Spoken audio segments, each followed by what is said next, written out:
22nd chapter. We began this message last week. Didn't get very far in it. Didn't want to push it. Didn't want to try to run through it too fast. This morning, I really feel the need, though, to wrap this up. And it's sort of lengthy. I will do my best to get to the end of it. Jesse, can you look at my green bag and see if there's a book in there by Robbie Galati? If there's not, if there is, bring it to me. If it's not, then don't worry about it. Just let me know. But the text is Matthew 22, 1 through 14. Again, we're in the last week of Jesus' life before the crucifixion. It's been a long journey through the book of Matthew. Matthew 22, 1 through 14. Okay? The title of the message is, What Will You Do With Your Invitation? Once more, Jesus spoke to them in parables. The kingdom of heaven is like a king who gave a wedding banquet for his son. He sent his servants to summon those invited to the banquet, but they didn't want to come. Again, he sent out other servants and said, Tell those who are invited, see, I prepared my dinner. My oxen and fatted calf have been slaughtered, and everything is ready. Come to the wedding banquet. But they paid no attention and went away, one to his own farm, another to his business, while the rest seized his servants, mistreated them, and killed them. The king was enraged, and he sent out his troops, killed those murderers, and burned down their city. Then he told his servants, The banquet is ready, but those who were invited were not worthy. Go then to where the roads exit the city, and invite everyone you find to the banquet. So those servants went out on the roads and gathered everyone they found, both evil and good. The wedding banquet was filled with guests. When the king came in to see the guests, he saw a man there who was not dressed for a wedding. So he said to him, Friend, how did you get in here without wedding clothes? The man was speechless. Then the king told the attendant, Tie him up hand and foot, and throw him into the outer darkness, where there will be weeping and gnashing of teeth. For many are invited, but few are chosen. As I said last week, much can be learned from this parable, and it deals with subjects that we often don't like to talk about: commitment to the Lord, true saving faith. The historical context, again, of the parable is just a few days from the cross. Jesus is debating again with the Jewish religious mafia, as we call them. The immediate application, I think, of the parable is fairly clear to most of us. God invited the Jewish people to his party, but they refused when they rejected Jesus, so God decided to extend his gracious invitation to the Gentiles. As stated last week, we are going to look at three life-changing applications of this parable. We're going to look at the parable, how does it apply to us? And last week we went over the first part. We only got through the first part, which is God is throwing a party for his son's wedding. Okay, that's when you're invited. You're invited. And to be honest, last week's message was very important in setting up the rest of the message. And so I hope to have last week's up online today so you can watch it in case you missed it last week. I want to say at the very beginning of a message like this, we have, is what Paul Tripp was called, as we saw in the Jonah study, we have an inner lawyer that kind of rises up to our defense whenever someone confronts us about our walk with Christ, or our relationship with Christ, or our need, our desire to live in holiness, to the life and the walk that Christ has called us to. I am going to encourage you to receive this message as it applies to you. If it doesn't apply to you, then pray for who it applies. And thank the Lord that it won't apply to you. Okay? But one of the last things I want you to do is if you begin to get defensive, ask yourself why. When our inner lawyer rises up to try and defend us, it's often because we don't like the message that we're hearing.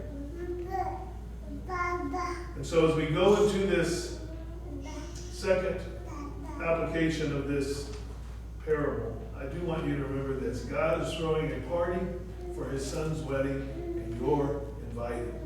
John, you're invited. Steve, you're invited. Doug, you're invited. Brenda, you're invited.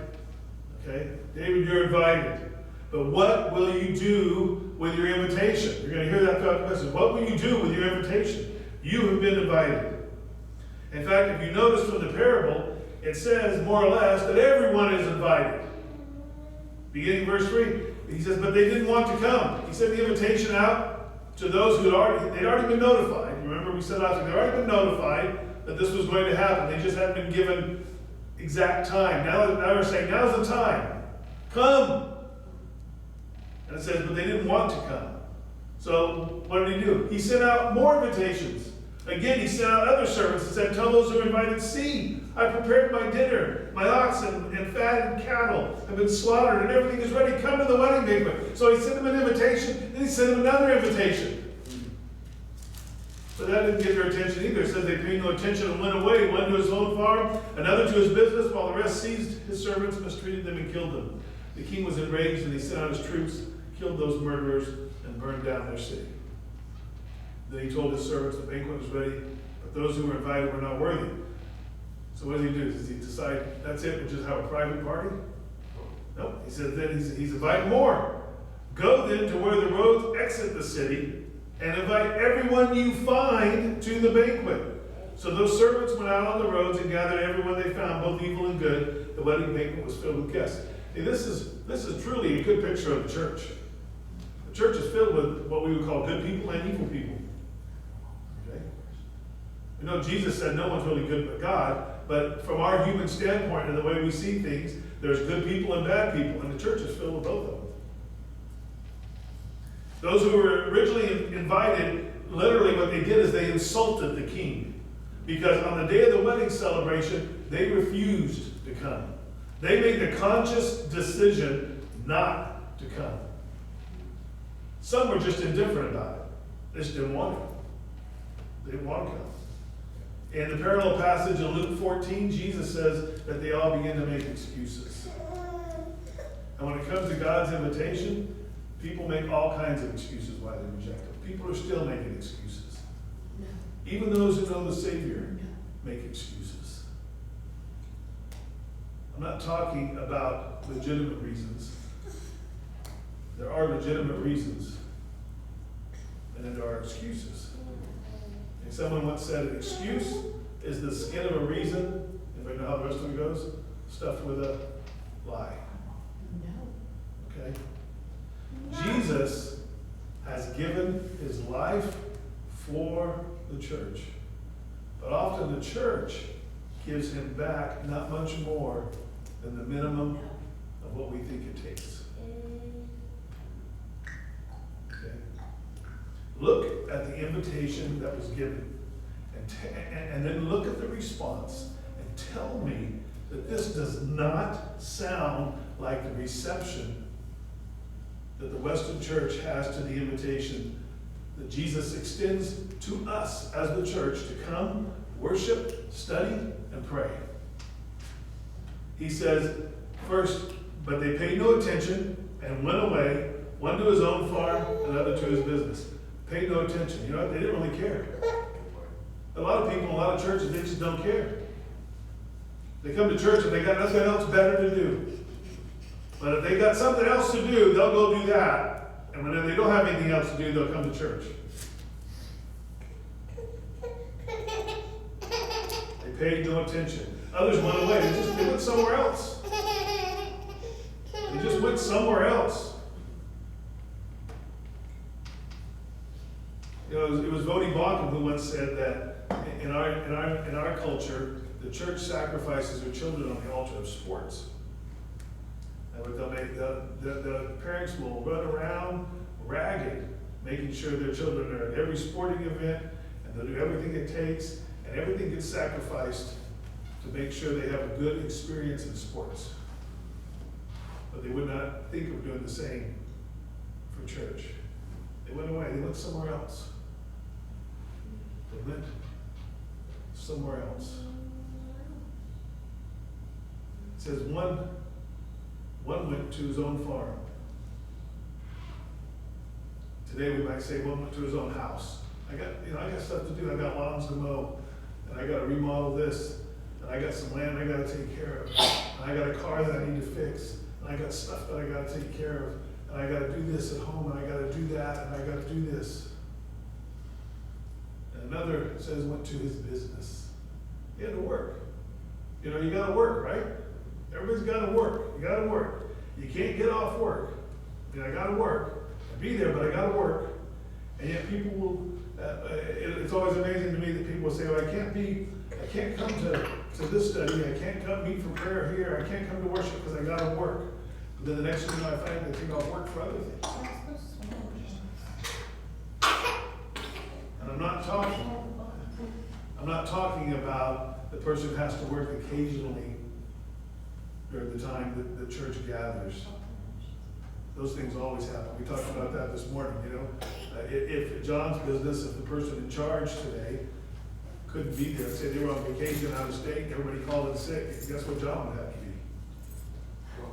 He'd have to be at work, or we're closing that. You know, sometimes it happens. You know, sometimes it happens. But this was a conscious decision by people that said, no, I got work to do. I can't. I know about the invitation. I know you already told me about it before. I know it's happening now. I knew it was happening. I knew it was coming, but I got other things to do. I got other things to do. How many of you ever heard about the missionary to India, William Carey? Ever heard about William Carey? I love reading about these old missionaries, okay?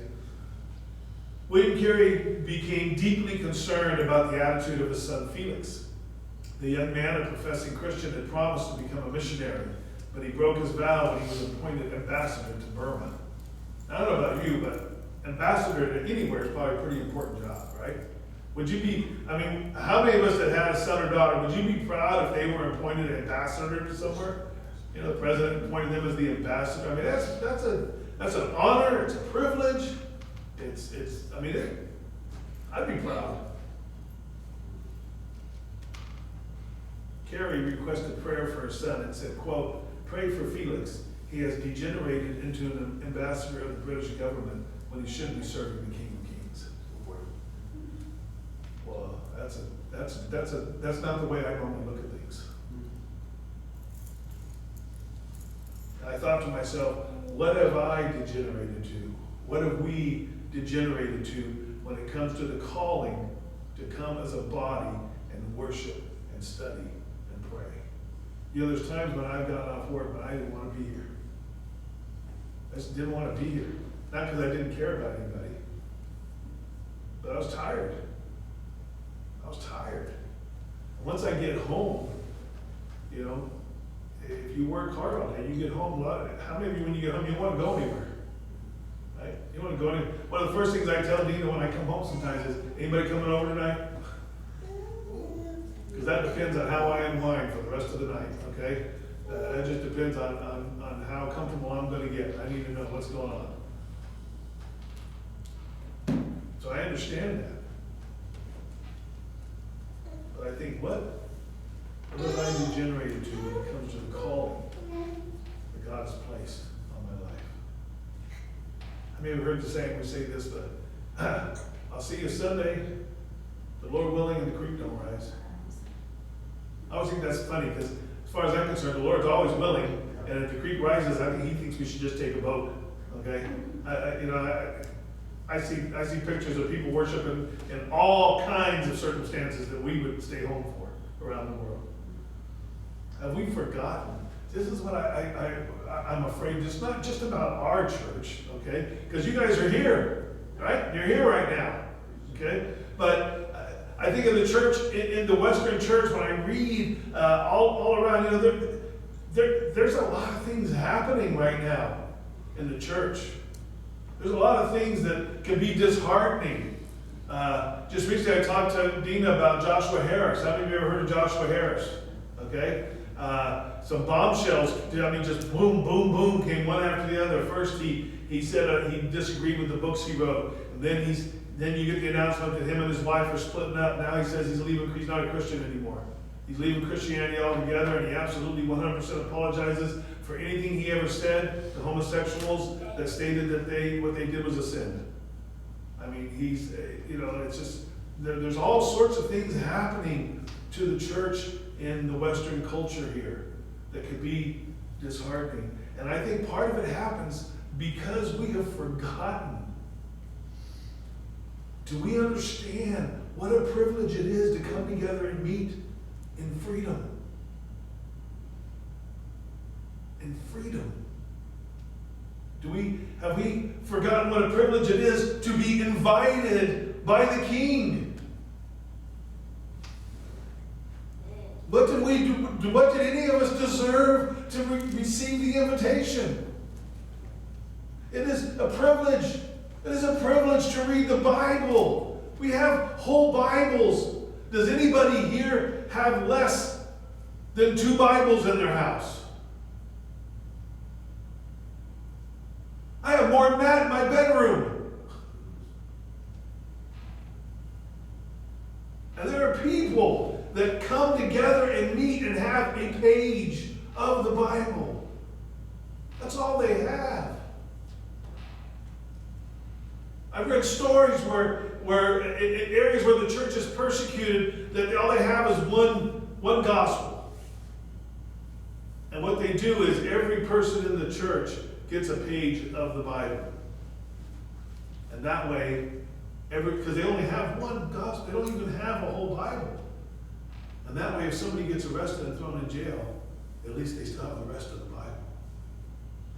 And they all have to come together so that they have a complete gospel when they meet. It is a privilege to pray. To pray. God invites us into his room to pray, to bring our needs, to praise him, to thank him. It's a privilege to come to God's house. I've said it before, I really believe persecution is rampant up in this country.